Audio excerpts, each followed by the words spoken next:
Hump Day, everybody. Dr. Peter Glidden here, your steadfast advocate for health, welcoming you to another live edition of Fire Your MD. Now, today is Wednesday, February 12th, 2014.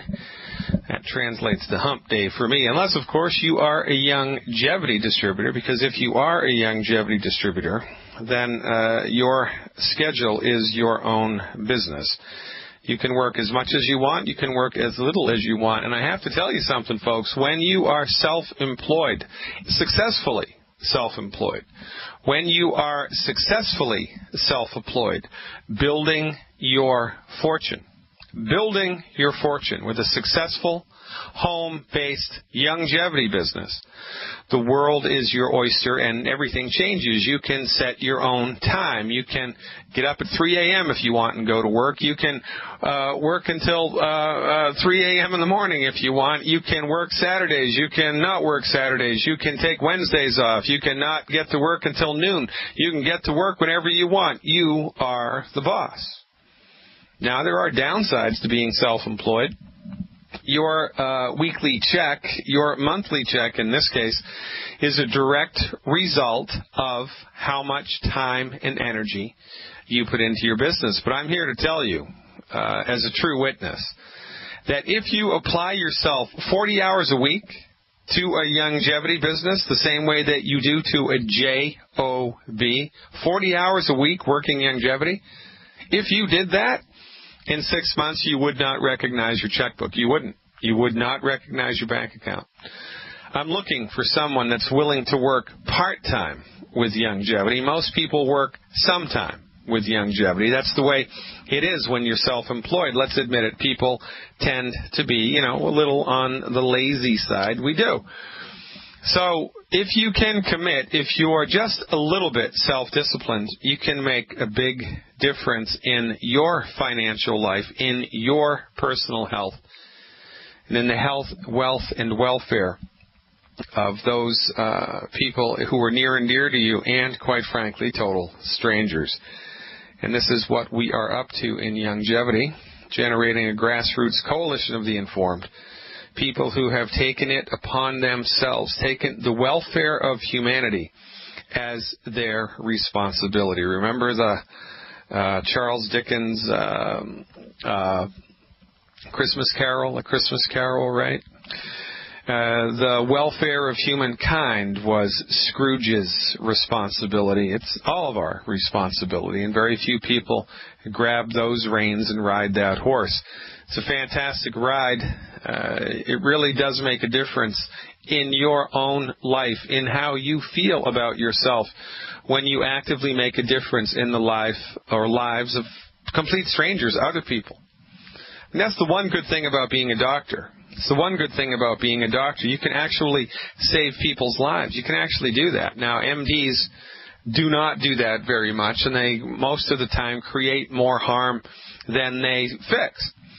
But nonetheless, that privilege in the past has been reserved to physicians. Well, guess what? As a longevity representative, as a longevity business builder, as a longevity member, you actually can have a direct hand in saving the health of others, saving the lives of others, turning other people's lives around, both financially and physically.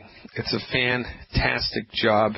Has lots of perks, and not the least of which are Longevity Nation. Longevity Nation. You get to hang out with Longevity Nation. And that's a worldwide grassroots coalition of the informed, people just like you who live all around the world, who think and feel the same way that you do. They might have different political beliefs. They might have different religious beliefs. But the one thing that we all have in common is conventional medicine has let us down. They've let us down hard. And we're actively helping other people in our lives. We drag people into the light of science-based, clinically verified medical nutrition and the wonders, the economic wonders of a longevity network marketing business. This is a grand slam home run no matter how you shake it. Now, longevity exists, of course, as a coalition, a worldwide coalition of people, and in network marketing parlance, there are a number of different longevity downlines, a number of different longevity groups all around the world, each group being separate and distinct from the others, like different branches on a tree. So, if you were directed to this radio show by a pre-existing longevity member, and you find our information interesting, you find our information compelling, you would like to learn more, then get with the person who told you about this, because it's their responsibility to show you the ropes, to show you what we're up to hold your hand and to help you figure it out, to help you dial it in.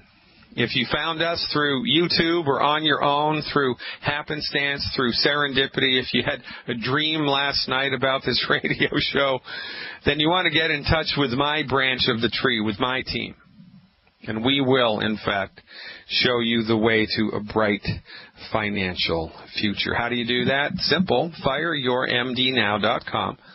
FireYourMDNow.com. Click on the link that says Join Team Glidden. And life gets better every week. I have to tell you, this is not easy breezy lemon squeezy. This is not pie in the sky. This is not overnight financial success. It's not. But what it is a very well-tested, tried and true business model which produces nice returns on your investment, which keep on growing. Now, you know, the Beatles, for instance, right? When they recorded It's a Hard Day's Night, how many times did they record that? Did they record that 10 million times? No. They recorded it once. And then every time somebody bought that recording, they got paid. Every single time. 30 years later, they're still getting paid. That's remarkable. Well, that privilege is, usually relegated to artists, right? To authors and to musicians. TV personalities, movie stars. But guess what?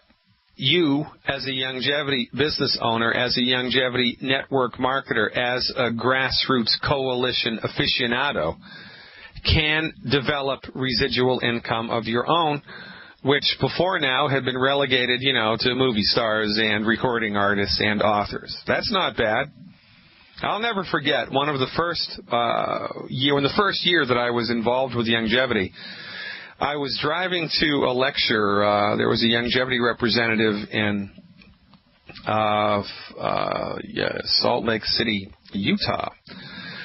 Name is Blake Graham. He's been with longevity for a long, long time, and he has a huge downline. He has a huge income stream, a huge revenue stream in longevity, and God bless him for it. He's been helping Dr. Wallach promote the health message for over a decade now, and it's paid him big dividends. And I asked him, and remember, I wasn't a network marketer 5 years ago when I first got into this. I didn't know anything about it. And so I asked him, I said, Blake, how much money did you really make in your first year of network marketing? And there was a long, pregnant pause, right? And I could see the wheels turning in his head, and I thought he was calculating. I thought he was doing math in his head, and he was going to tell me, well, I made $376.23 or whatever. Right? That's what I thought he was going to say. But he turned around and looked at me, and he said, honestly, he said, I have no idea, because I'm still getting paid. I'm still getting paid 17 years later on the work that I did my first month of my business, my first year of my business. And that's how residual income works. And that beats a poke in the eye with a sharp stick. Can you tell me anywhere else? Maybe you're talented, maybe you're an author, maybe you're a musician, right? Maybe you just recorded a really awesome song that's going to be number one on the billboards. Maybe you did that. You probably didn't. If you didn't, and you are interested in generating residual income like rock stars, then longevity is here for you. It's a simple, tested, tried and true business model, which, when applied appropriately, produces remarkable results. Just remarkable results. It's way better than compound interest. Wasn't that one of Benjamin Franklin's sayings? There are a few things in life as remarkable as compound interest. Well, network marketing is one of them. because residual income is awesome. You continue to get paid every time somebody that you bring into Youngevity purchases a product. Now, how frequently do people purchase products? Every month. And how often do people drop out of Youngevity? Well, there is a certain recidivism rate. I'm not exactly sure what it is. I've never calculated it. It's probably around 10%. It's not very much. Because the simple fact of the matter is, and this is another thing that I'm standing up and testify about every day, I've been a licensed naturopathic physician for over 25 years, and I've done everything. Well, I haven't done everything, but I've done a lot. I have seen therapeutics come and go. I have used many different nutritional supplement companies, most of which the average person on the street has never even heard of, because these supplement companies only sell to doctors. They only sell to licensed physicians. You can't get their stuff as a layperson. I've had access for a quarter of a century to the highest quality nutritional supplements in the world. I've had access for a quarter of a century to advanced naturopathic holistic therapeutics. And I've got to tell you, Dr. Wallach's supplements are untouched by any other company. And Dr. Wallach's therapeutics are remarkably effective. Way more effective than anything I've ever used. Way more effective than anything I've ever used. And they're offered in simple foundation boilerplate models. You don't have to even know how to spell vitamin to help somebody with their health with Youngevity. So, long story short, if people do drop out and they stop taking Youngevity supplements, they stop taking Dr. Wallach's recommendations, and they go for the Costco bargain brand or the Sam's Club bargain brand or the Amazon.com bargain brand, in a couple of months they're going to be back in Youngevity, because Youngevity supplements produce consistent results. And when people stop it, they feel it, and they want more. Now, you think about that and do the math. It's a remarkable business model, ladies and gentlemen. Join us. I look forward to it. Take to the phones when we come back. Indiana's up. Stick around. I'm Dr. Peter Glidden. This is Fire Your MD Now. Hey, everybody. Welcome back. Wednesday, March 12th, 2014. I'm Dr. Peter Glidden, your host for the next 2 hours, where we talk about all things having to do with science-based, clinically verified, holistic medicine. Now, before we go to the phones, before I talk to Dale in Indiana, I was watching TV the other day, trying to relax, right? And what do you see? You see a drug commercial. And a drug commercial came up, and it was talking about a new prescription medication. This is called direct-to-consumer advertising, right? Direct-to-consumer advertising. And I listened to the wording of this particular commercial. I don't even know the name of the drug. But the wording of the commercial was, and I'm loosely quoting, okay? What if the pain that you're experiencing is the result of inflammation? What if the pain that you're experiencing is a result of inflammation? Talk to your doctor about this new drug, which is in some type of new anti-inflammatory drug. Well, the average person on the street hearing that is going to think, son of a gun, the MDs, maybe they finally got it right and they're actually getting to the root cause of something, but it is double speak. Inflammation is not the cause of pain. Inflammation is not the cause of disease. It is the result of disease. Inflammation and pain are both the results of disease. They are not the cause of disease. But if you were to listen to this commercial, you would be kind of subconsciously lulled into the false perception that it was the inflammation that was the problem. You know, which is kind of like saying it's the pain that's the problem. Well, pain is a problem, but pain isn't the cause of the illness. Inflammation is not the cause of the illness. Something is causing the inflammation. Something is causing the inflammation. What is it? The MD doesn't know. Pharmaceutical company doesn't care. Because their intention is not to help your body heal itself. Their intention is to give you drugs which suppress symptoms. Right? It's like turning off the check engine light. I mean, it is, right? You drive down the road, the check engine light pops on. Now, is the light itself on the dashboard a problem? Is the light itself on the dashboard going to do anything wrong to the car? No. It's an indication, right, that something else somewhere is wrong. So if you were an MD automobile mechanic, what you would do is you would go underneath the dashboard and cut the wires that went to the check engine light. No more check engine light, can't see it. The problem that made the check engine light come on is still there, but you have just eliminated one of the symptoms. You know, in this case, the metaphor would be with a surgical intervention. We talked to Bill from Alaska yesterday. He told us a horrifying story about a friend of his who, as an adult, developed major seizure activity. The MDs tried this, they tried that, they tried another thing, nothing worked, and so they convinced the guy to cut the check engine light. And what did the MDs do? They removed half of his brain. Guess what? He still has seizures. Now, you know, this is what passes for the best medicine that science and technology have to afford. It's nonsense. I mean, it is barbaric.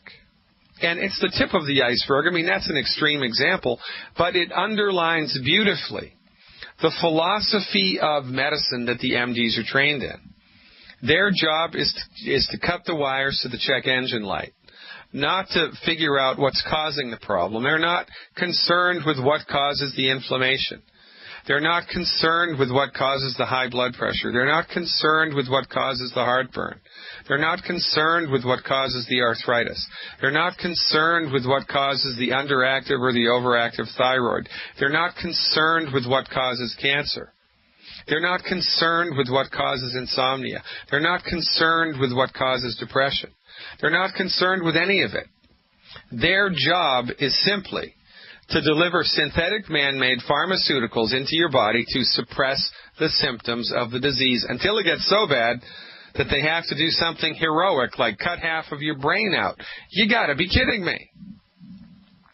Well, this is what happens when there's a runaway train. This is what happens. I mean, you know, if you want to look to see a nice comparison to MD-directed allopathic pharmaceutical centrist medicine, then do a little revision of the rise and fall of the Roman Empire.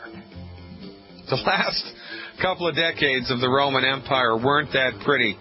Everything goes to hell straight in the handbasket when you monopolize something to the degree that the MDs have. I'm glad you found this station, ladies and gentlemen, because we exist in real time, with real experience, with real treatment strategies to bring you back to health. Stick around. Welcome back, everybody. Dr. Peter Glidden here, your steadfast advocate for health, welcoming you to another live edition of Fire Your MD Now. Let's go right to the phones. Let's go to Indiana and talk to Dale. Hey, Dale, thanks for the phone call. You are live. How you doing, Dr. Glidden? I'm great, Dale. Thanks for the phone call, man. What's up and how can I help? I got Aaron Henderson on the line, and he started on the healthy blood sugar pack about, I think, maybe 2.5 or 3 weeks ago, and his blood sugar went up, and we was trying to figure out what's going on. Aaron, are you there? Oh, yeah, I'm here. All right, Aaron. Hey, welcome aboard. I'm Dr. Glidden. Yeah. So you've got type 1 or type 2 diabetes? Well, the doctor said that I was borderline, but he wanted to get it down to around 100 or 110 or something like that, and it's been up like 118 to 125. Yeah, are you taking insulin for this yet, or is he having you measure your blood sugars, or not yet? No insulin, no. Yeah, okay. And are you doing anything else? I mean, are you suffering from anything else like high blood pressure or heartburn or insomnia or arthritis? Is there anything else going on here besides the blood sugar issue? That's it. Just the blood sugar issue? Well, I'll tell you what.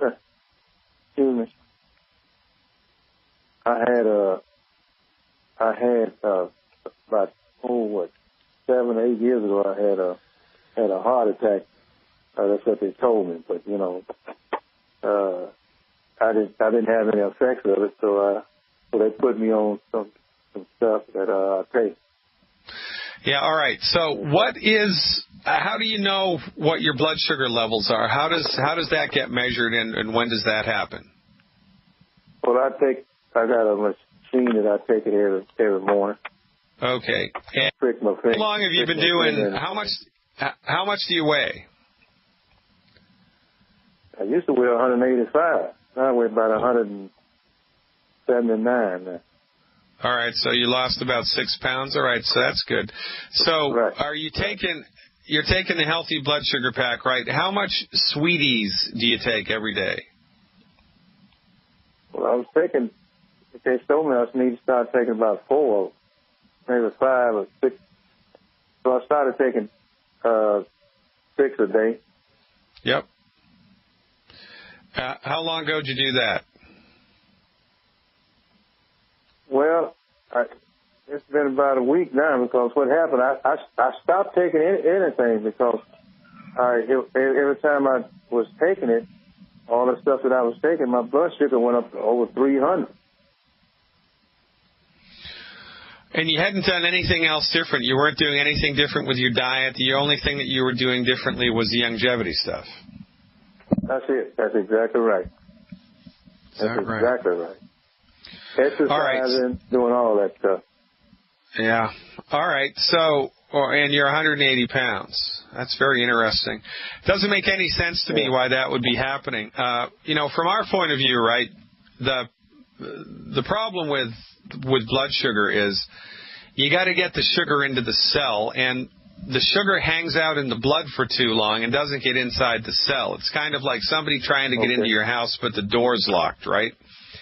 And what we use to open the door is the sweeties and the plant minerals. And the research clearly shows that type 2 diabetes, one of the functions of type 2 diabetes is a lack of minerals in the blood, especially vanadium and chromium, a lack of minerals in the blood that keeps the door closed. And when you have minerals in the blood, then the door opens up freely.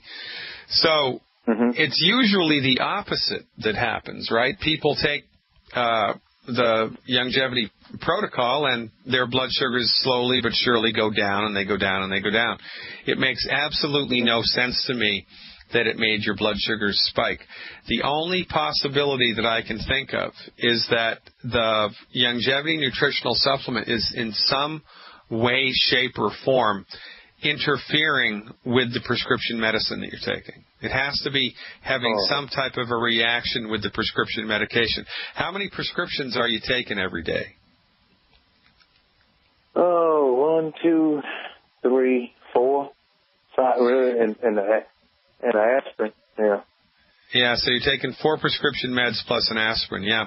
Well, all right, so here's what I would do for 4 weeks. I would take, you're 180 pounds, I would take 12 sweeties a day,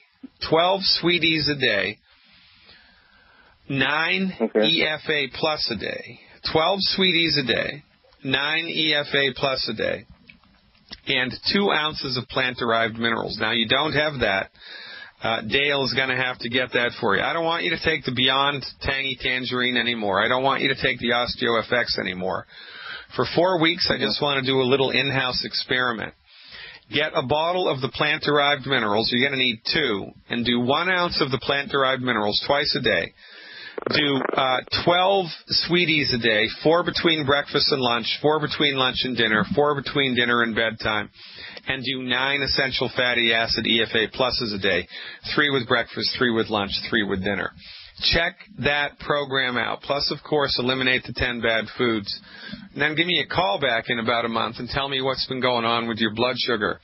You're having some type of weird reaction to the Beyond Tangy Tangerine. It's extremely rare that this type of a thing happens. It's extremely rare. But, you can't argue with reality. I mean, it's happening to you. So we need to back off of that stuff and to do a little workaround here. We just need a little bit of a workaround. It'll be less expensive, and I'm thinking it's going to produce better results. But there's one more thing that you need to do here, and Dale can help you dial this in. There are 10 foods 10 foods that you need to stop eating.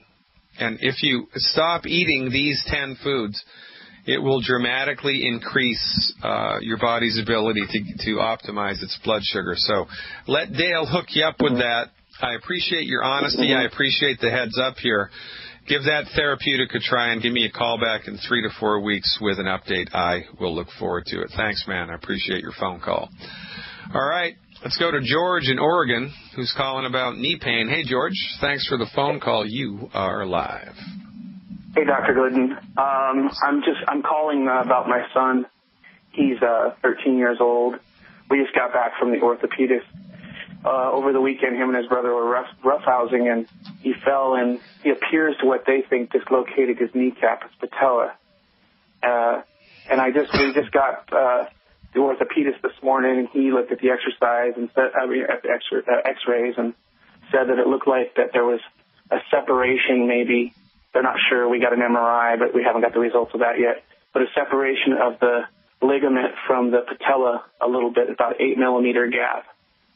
But you can barely faintly see it on the X-ray, so we were waiting for the MRI. What I was wondering is, what can we do to best prepare for him? The guy's talking about the doctor's talking about going in and doing surgery and maybe drilling a hole in the bone and reattaching the ligament. All this stuff. All right. We want to avoid that. Yeah. All right. Oh, I'm glad that you called. All right. So, number one, when a ligament is like a truss. It's like a truss going across a house from one side of the building to the other, and when one end of the ligament completely comes off, that's when you need surgery. But if just a little bit of the ligament comes off, like 50% of it, 60% of it, 70% of it has torn off, but it's still attached to the kneecap or to the bone or to the other end of it. It hasn't completely ripped all the way off. You can fix that with medical nutrition. If it's come all the way off, or sometimes the two ends of the ligament remain secured to the bone, but the ligament just rips in two. It just rips right down the middle, like a sheet of paper, just tears all the way through. If it's torn all the way through, then you need surgery. If it's ripped all the way off of one of the bones, you need surgery. But if it's only torn a little bit of the way through, or if it's just tweaked up off of the attachment a little bit, you can fix that with medical nutrition. Now listen, we need to be pragmatic and reality-based here, right? The surgeon, knowing nothing about medical nutrition, having no education, no clinical experience, never been to a medical nutrition conference in his life, probably can't even tell you what the word vitamin means,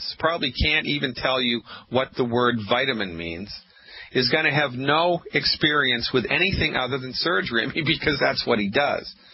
Yeah, he was salivating almost, it seemed like, when he was thinking about the surgery. He's a young guy, he's active, you can see he was really, if we have to do surgery, I'm ready, Yeah, and also we're coming up on the second half of the month here. And the sad fact of the matter is that physicians who work in hospitals have contracts with the hospitals, and in order for them to maintain admitting privileges to the hospital, they have to order so many diagnostic tests a month, so many MRIs, so many CT scans, and they have to perform a certain number of surgeries every month. If they don't, they're gone. So after the 15th of the month is the worst time in the world to see anybody with a scalpel, because, they're going to probably recommend surgery even if you don't need it. Now, I don't know this guy, but I can tell you that he doesn't know anything about medical nutrition, so he might just honestly be thinking, well, son of a gun, this kid doesn't have any choice but to have surgery because there's nothing else he can do, and he's wrong about that.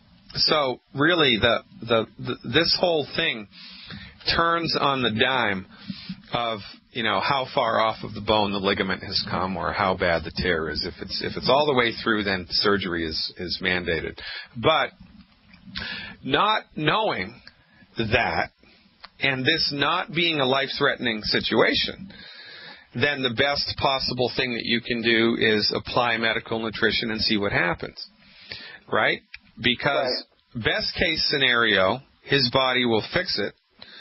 Worst case scenario, it's torn all the way through. There's no way the body can fix that. But after your son's been nutrified for 8 weeks, he's going to be much more able to handle the stress of surgery, and he'll sail right through the surgical procedure with flying colors. So this is like never fail fudge, right? I mean, either way, it's going to help him.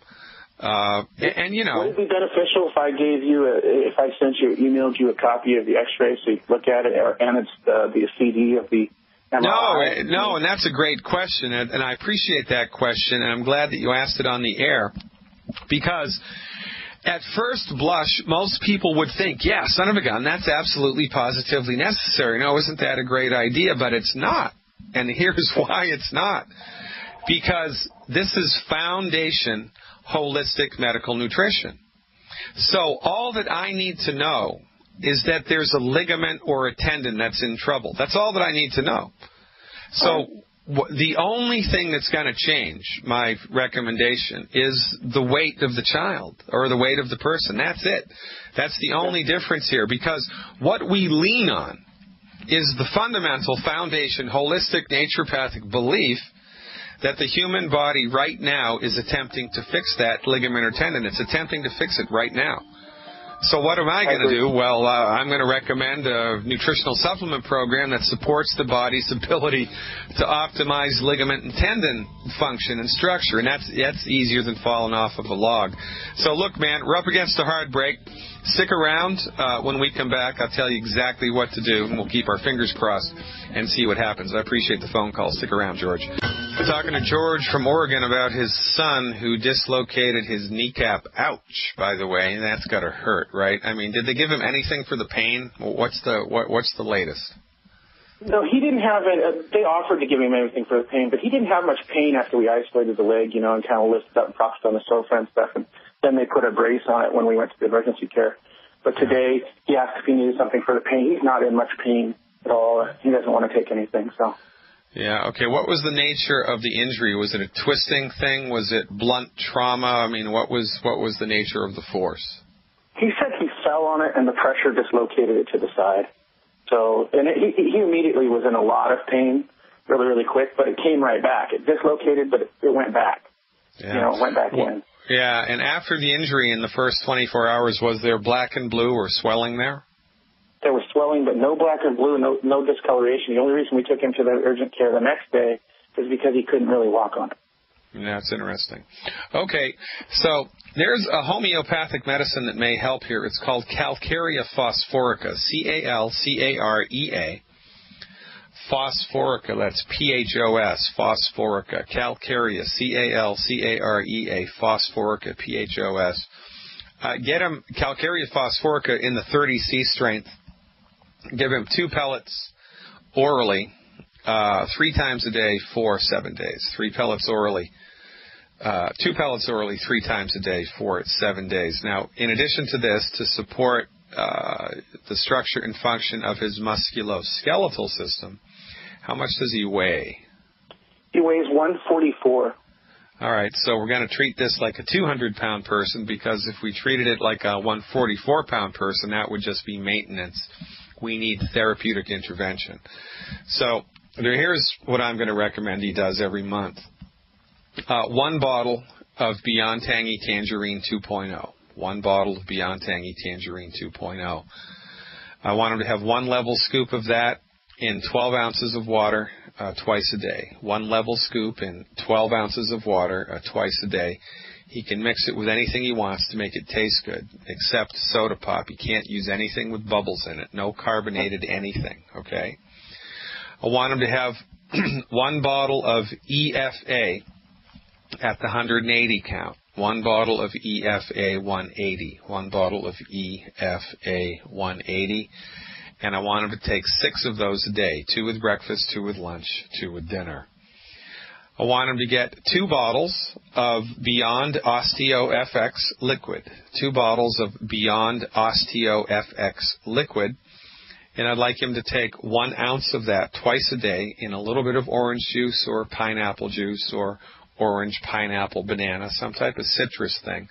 Just a couple of ounces twice a day, with the final dose being immediately before bed. 1 ounce of that stuff twice a day, the final dose being immediately before bed. The icing on the cake here is going to be the Liquid Glucogel Plus. Liquid Glucogel Plus. I want 4 bottles. 4 bottles of the Liquid Glucogel Plus. Have him take 1 ounce of that 4 times a day. He can mix that with the Beyond Tangy Tangerine 2.0. He can mix that with the calcium. I don't care, but I want him to take 4 separate doses of that. 1 ounce of that 4 times a day. And that's all that he needs to do here to get on the other side of this. And you're going to know in 4 weeks whether or not this is dialed in. I got to ask you to do me one favor. I've been off gluten and taking the product for well over 6 months. My sons are a little resistant to it. One of them has really bad dandruff and kind of goosebumpy skin and those kind of things, the signs of a gluten intolerance, and he's a little overweight. Could you just say this, because he's going to listen to this podcast later? Could you just tell him the importance of him getting gluten-free? Well, yeah, and I have a video all around YouTube about this, and this is the real deal. You wouldn't put diesel fuel in an unleaded tank. The name of the video is Against the Grain, so check that out.